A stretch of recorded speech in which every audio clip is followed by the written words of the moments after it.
ড্রামার শুরুতেই আমাদেরকে বলা হয় যে লক্ষ লক্ষ বছর আগে কাল্টিভেটর জগতে পুরুষ এবং মহিলাদের মধ্যে দ্বৈত চাষ অর্থাৎ ডুয়াল কাল্টিভেশন জনপ্রিয় ছিল। তখন পুরো পৃথিবীর কাল্টিভেটররা ছুটে এসেছিল লংচিউ হলে শুধুমাত্র একজন সঙ্গী খোঁজার জন্য।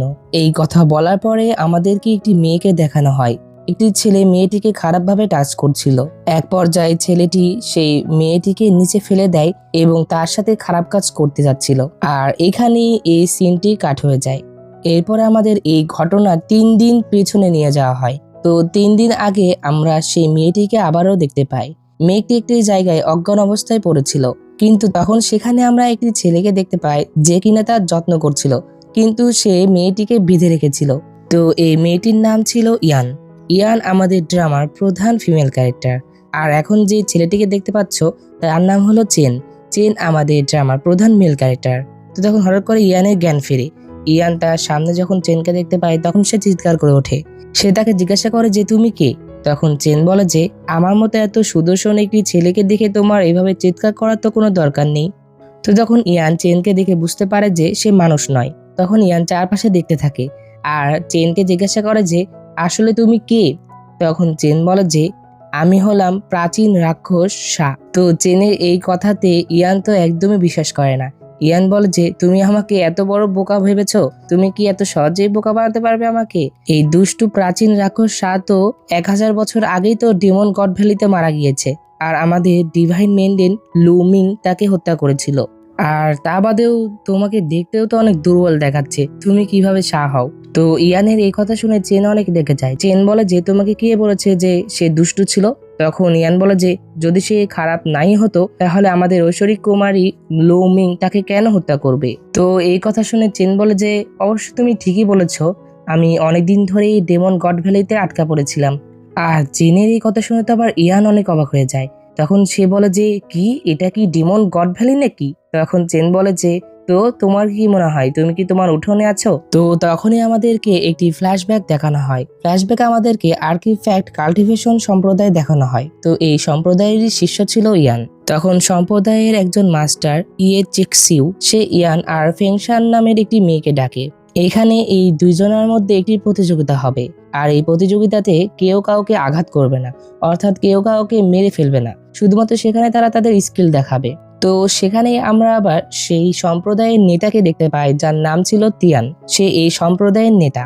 তো তখন তাদের প্রতিযোগিতা শুরু হয়ে যায়, আর আমরা দেখতে পাই যে ইয়ান অনেক সুন্দরভাবে তার সাথে ফাইট করছিল। আর ফাইটের এক পর্যায়ে ইয়ান ফেংশানকে হারিয়েও দেয়। প্রতিযোগিতায় জেতার পরে ইয়ান তার সম্প্রদায়ের নেতা অর্থাৎ তিয়ানের কাছে এসে বলে যে সে যেহেতু এখন এই প্রতিযোগিতায় জিতে গিয়েছে, যার জন্য তাকে অবশ্যই পুরস্কার দিতে হবে। এটাতে তিয়ান বলে যে 3 দিনের মধ্যে আমি তোমার রাজ্যাভিষেক অনুষ্ঠান সম্পন্ন করার শপথ নিচ্ছি। তখন এই কথা বলে তিয়ান তার লোকদের নিয়ে সেখান থেকে চলে যায়। তারা চলে গেলে ইয়ান চলে আসে ফেংশানের কাছে। সে এসে ফেংশানকে তোলে আর তাকে বলে যে তুমি ঠিক আছো তো? তখন ফেংশান বলে যে তুমি তাহলে জিতে গেলে? তখন ইয়ান বলে যে হ্যাঁ চলো আমরা চলে যাই। তো এই কথা বলে যখন ইয়ান ফেংশানকে তুলতে যাচ্ছিল তখন হঠাৎ করে ফেংশান থেকে ধাক্কা মেরে দেয়। তো এইভাবে ইয়ান সেখান থেকে পড়ে গিয়েছিল আর এই ডেমন গড ভ্যালিতে চলে এসেছিল। আসলে তাকে যেখানে ধাক্কা মারা হয়েছিল তার নিচে ছিল এই ডেমন গড ভ্যালিটা। তো ফ্ল্যাশব্যাক শেষে আমরা দেখতে পাই যে চেন ইয়ানের কাছে যায়, আর তখন সে একটা জিনিস লক্ষ্য করে। তখন চেন দেখে যে ইয়ানের ভিতরে এমন একটি কাল্টিভেটর কোর আছে যেটা কিনা অনেক বিশুদ্ধ, আর এটা পুরো পৃথিবীতে কোথাও পাওয়া যায় না। এটা দেখে সে অনেক অবাক হয়ে যায়, আর এটা দেখে সে বলে যে তাহলে তোমার এই কোরের মাধ্যমেই আমি জেগে উঠেছি। তো তখন চেন তার সেই কোরটি খাওয়ার চেষ্টা করে, কিন্তু তখন ইয়ান তাকে বাধা দেয় আর তাকে বলে যে একজন কাল্টিভেটরের কোর তো এভাবে তুমি পেতে পারো না, আমি তোমাকে বলি যে তুমি কিভাবে পেতে পারো। তো তখন ইয়ান চেনকে বলে যে তুমি কি জানো না যে একজন মানুষের অভ্যন্তরীণ কোর যদি তুমি পেতে চাও তাহলে তাদের দুজনকেই সমান সমান অবস্থা হতে হয়, অর্থাৎ তুমি যেভাবে আছো আমাকেও তো তেমন ভাবেই থাকতে হবে নাকি? তুমি তো অনেক প্রাচীন একটা রাক্ষস, তুমি কি এগুলো জানো না? তখন চেন বলে যে অবশ্যই আমি জানি, তুমি কি আমাকে কম ভাবো নাকি? এটা দিয়ে ইয়ান মনে মনে মুচকে হাসে আর চেনকে বলে যে হ্যাঁ তা তো অবশ্যই, আমি তো তোমাকে এটা অবশ্যই ভাবতে পারি না।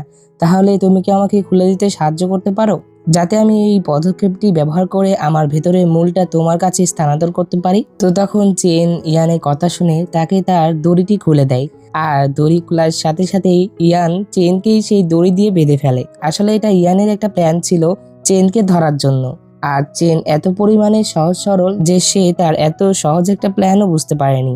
আর তখন এইটাতে চেন অনেক রেগে যায়। তখন চেন যখন তার কাছে যেতে চায় তখন ইয়ান তাকে আঘাত করে নিচে ফেলে দেয়। এটাতে চেনের মুখ দিয়ে রক্ত বের হয়ে যায়। তখন ইয়ান চেনকে বলে যে তুমি অন্যদের খুব সহজেই বিশ্বাস করো, তাহলে তুমি কিভাবে প্রাচীন রাক্ষস প্রভু শাহ হতে পারো?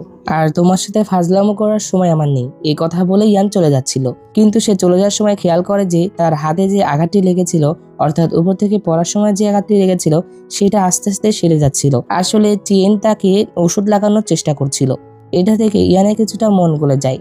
তখন সে আবারও চেনের কাছে আসে আর সে চেনকে তার কিছুটা শক্তি দেয়, যেটাতে চেন যেন ঠিক হতে পারে। আর ইয়ান চেনের কাছে ক্ষমাও চায় তাকে এইভাবে আঘাত করার জন্য। আর সে তাকে এটাও বলে যে একজন কাল্টিভেটরের কোর এইভাবে চাইলেই তো হয় না। আর হ্যাঁ, আমি তোমাকে যে পাওয়ারটি দিয়েছি এটাতে অন্তত তুমি বেঁচে থাকতে পারবে, কিন্তু তোমার উন্নতি তোমার নিজেরই করতে হবে, তোমার যত্ন নিও। এই কথা বলে ইয়ান সেখান থেকে চলে আসে। সে যখন চলে যাচ্ছিল তখন চেন তাকে তার নাম জিজ্ঞাসা করে। তখন ইয়ান তাকে তার নাম বলে সেখান থেকে চলে যায়। তো ইয়ান যখন সেখান থেকে চলে যাচ্ছিল তখনই সেখানে তিয়ান চলে আসে। তিয়ান এসে ইয়ানকে সেখান থেকে নিয়ে যাচ্ছিল, কিন্তু দূর থেকে এটা আবার চেন দেখতে পায়। তখন আমরা তিয়ানকে দেখতে পাই সে এমনভাবে পেছনে তাকিয়েছিল যেমনটা সে যেন চেনকে চিনে। আর তখন চেন তিয়ানকে দেখে বলে যে ভাই। তো যাই হোক, এই সিনটি এখানে কাট হয়ে যায়। এর পরবর্তী দৃশ্যে আমরা দেখতে পাই যে রাতের বেলা ইয়ান যখন তার রুমে ঘুমানোর জন্য আসে তখন সে তার বিছানায় হঠাৎ করে একটি কালো বিড়াল দেখতে পায়, যেটা দেখে সে অনেক ভয় পেয়ে যায়। আর তখন সেই বিড়ালটি চেনের রূপে চলে আসে, অর্থাৎ এটা চেন ছিল। আসলে চেন একটা বিড়াল ডেমন ছিল। তখন চেন ইয়ানের মুখ চেপে ধরে, কারণ সে চিৎকার করছিল। তখন ইয়ান চেনকে জিজ্ঞাসা করে যে তুমি এখানে কি করছো? তো তখন চেন বলে যে কেন, তুমি তো আমার সাথে বন্ধন তৈরি করছিলে, তাহলে আমি কেন আসবো না? আর যদি কেউ আমার সাথে একবার বন্ধন তৈরি করে ফেলে তাহলে আমি তার অবস্থান আর সে কোথায় আছে কি করছে তার সবই জানতে পারি। তখন এটাতে ইয়ান বলে যে আমি আবার কখন তোমার সাথে বন্ধন তৈরি করলাম? আর তখন চেন বলে যে কেন, ওই যে যখন তুমি আমাকে তোমার আধ্যাত্মিক শক্তি দিয়েছিলে। এই কথা শুনে ইয়ান তো একদম অবাক হয়ে যায়। তখন ইয়ান চেনকে বলে যে তুমি তাড়াতাড়ি এই বন্ধনটি শেষ করো। আর তখন চেন বলে যে যদি আমার মেজাজ ভালো থাকে তাহলে আমি যে কোনো সময় এটা শেষ করতে পারি, কিন্তু যদি আমার মেজাজ খারাপ থাকে তাহলে তো আর সম্ভব না। তখন ইয়ান অনেক রেগে যায় আর সে চেনকে তার বিছানায় টেনে নেয় আর তার উপরে উঠে বসে আর তাকে বলে যে এখন এই বন্ধনটি শেষ করো। কিন্তু চেন ইয়ানকে বলে যে আমি তো তোমাকে আগেই বলেছি যে আমার মেজাজ আগে ভালো করতে হবে। আর এটাতে ইয়ান অনেক মন খারাপ করে। সে মন খারাপ করে চেনকে বলে যে তাহলে কিভাবে তোমার মেজাজ ভালো হতে পারে? তখন চেন বলে যে কেন, তোমার সেই কোরটা আমাকে দিলেই। অর্থাৎ চেন ইয়ানের সেই কোরটাই চাচ্ছিল বারবার, কিন্তু ইয়ান তো আর এটাতে রাজি হয় না, যার জন্য সে চেনকে ঘর থেকে বের করে দেয়। কিন্তু চেনকে বের করা অতটা সহজ ছিল না। সে একটি মালার লোভ দেখিয়ে চেনকে ঘর থেকে বের করেছিল। তো চেন ঘর থেকে বের হয়ে বিড়ালের রূপে চলে আসে আর সে তিয়ানের রুমের দিকে যায়। অন্যদিকে আমরা তিয়ানকে তার রুমে দেখতে পাই সে তার রুমের ভিতরে কালো জাদু চর্চা করছিল। চেন যখনই উপর থেকে এটা ভালোভাবে দেখতে যাবে তখন সেখানে আবার ইয়ান চলে আসে। ইয়ান এসে তার পা ধরে বলে যে এই তুমি এখানে কি করছো? তখন এটাতে চেন বলে যে তুমি তো আমাকে ঘর থেকে বের করে দিয়েছো, যার জন্য আমি এখানে হাঁটতে বের হয়েছি। তখন ইয়ান বলে যে কি, এখানে তুমি হাঁটতে বের হয়েছো? তখন চেন বলে যে হ্যাঁ। তারা কথা বলতে বলতে হঠাৎ করে ইয়ান চেনের উপর একটি পাউডার ছুড়ে দেয়, যেটাতে চেন অনেক রেগে যায়। সে বলে যে তুমি এগুলা কি দিচ্ছ? তখন ইয়ান বলে যে এটা রসুনের গুঁড়ো, আমি তো জানি যে বিড়ালরা এই গুঁড়ো ভয় পায়। তখন চেন বলে যে তোমার কি মনে হয়, তুমি কি আমাকে রান্না করবে নাকি? তারা কথা বলতে বলতে হঠাৎ করে সিমেন্টের একটি টুকরো নিচে পড়ে যায়, যেটাতে অনেক জোরে শব্দ হয়। তখন ইয়ান একটি পাউডারের মাধ্যমে চেনকে বিড়াল বানিয়ে দেয় আর তাকে সেখানে থাকতে বলে সে নিচে চলে আসে। তখন তিয়ান তার রুম থেকে বের হয়। তিয়ান রুম থেকে বের হয়ে ইয়ানকে দেখতে পায়। সে ইয়ানকে দেখে বলে যে তুমি এত রাতে এখানে কি করছো, তুমি ঘুমাতে যাওনি?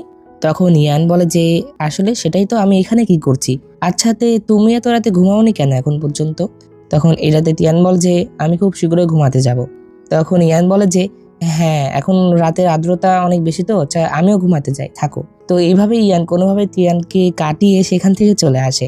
রাতে যখন ইয়ান ঘুমাচ্ছিল তখন সে একটি স্বপ্ন দেখতে পায়। সে স্বপ্ন দেখতে পায় যে তিয়ানকে সে একটি উপহার দিয়েছিল, যেটা কিনা অনেক মূল্যবান ছিল। সে তিয়ানকে ড্রাগনের তুলো দিয়ে একটি পোশাক বানিয়ে দিয়েছিল, কিন্তু তিয়ান যখন সেটা হাতে নেয় তখন হঠাৎ করে সেটার রং সাদা থেকে কালো হয়ে যায় আর তিয়ান ইয়ানের গলা সেটা দিয়ে চেপে ধরে। আর তখনই ইয়ানের ঘুম ভেঙে যায়। ঘুম থেকে ওঠার পরে ইয়ান বলে যে আমি কেন বারবার এই স্বপ্নটাই দেখছি। ইয়ান যখন এই কথাগুলো বলছিল তখন তার পাশে আমরা চেনকে বিড়াল রূপে দেখতে পাই। সে সেখানে ঘুমাচ্ছিল। তখন ইয়ান চেনের দিকে তাকায় আর তার উপরেও কম্বল দিয়ে দেয়, আর এরপরে সে আবারও ঘুমিয়ে পড়ে। তো পরের দিন সকালবেলা আমরা দেখতে পাই যে ইয়ান অনেক রেগেছিল, আর তার সামনে আমরা চেনকে বসে থাকতে দেখতে পাই। আর সেখানে আমরা দেখতে পাই ইয়ানের কম্বল চারপাশে ছিঁড়ে ছুটে পড়েছিল। আসলে এটা চেনের কাজ ছিল। এটা দেখে ইয়ান বলে যে আমি তোমাকে এত সুন্দরভাবে গ্রহণ করলাম আর তুমি কি আমাকে এই প্রতিদান দিচ্ছ? এটাতে চেন বলে যে কেন, এটা তো দেখতে আরো বেশি সুন্দর লাগছে। এটাতে ইয়ান বলে যে এটা আমার সবচেয়ে পছন্দের কম্বল ছিল। এই কথা বলে সে সেই তুলো দিয়ে চেনকে মারতে থাকে। তো চেনের এই কাজে ইয়ান তো অনেক রেগে গিয়েছিল আর সে অনেক জোরে চিৎকার করছিল।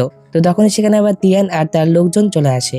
এটাতে চেন লুকিয়ে পড়ে, কিন্তু তিয়ানের এখানে একটা সন্দেহ হচ্ছিল যে এই রুমে হয়তো কেউ আছে, যার জন্য সে যখন রুমে তল্লাশি চালায় তখন সে কালো একটি বিড়াল খুঁজে পায়, অর্থাৎ চেনকে সে খুঁজে পায়। তখন তিয়ান ইয়ানের কাছ থেকে চেনকে নিয়ে চলে আসে। তিয়ান চেনকে একটি গোপন ঘরে নিয়ে আসে। তখন চেন তার আসল রূপে চলে আসে, আর তখন আমরা জানতে পারি যে আসলে এই চেন আর তিয়ান এরা দুইজন একে অপরের ভাই ছিল। তিয়ান চেনকে বলে যে তুমি কেন ইয়ানের কাছে এসেছিলে? তখন চেন বলে যে এত বছর ধরে তোমার সাথে দেখা হয়নি, কিন্তু তুমি এখনো এত সতর্ক আর আমার বিষয়ে কোনো চিন্তাই করো না। তখন এটাতে তিয়ান চেনকে বলে যে যদি ইয়ানের স্বর্গারোহণ অনুষ্ঠান শেষ হওয়া পর্যন্ত তুমি ডেমন গড ভ্যালিতে ফিরে যাবে। এটাতে চেন বলে যে যদি আমি ফিরে না যাই। তখন এই কথা শুনে তিয়ান অনেক রেগে যায় আর সে চেনকে অনেক জোরে একটা আঘাত করে।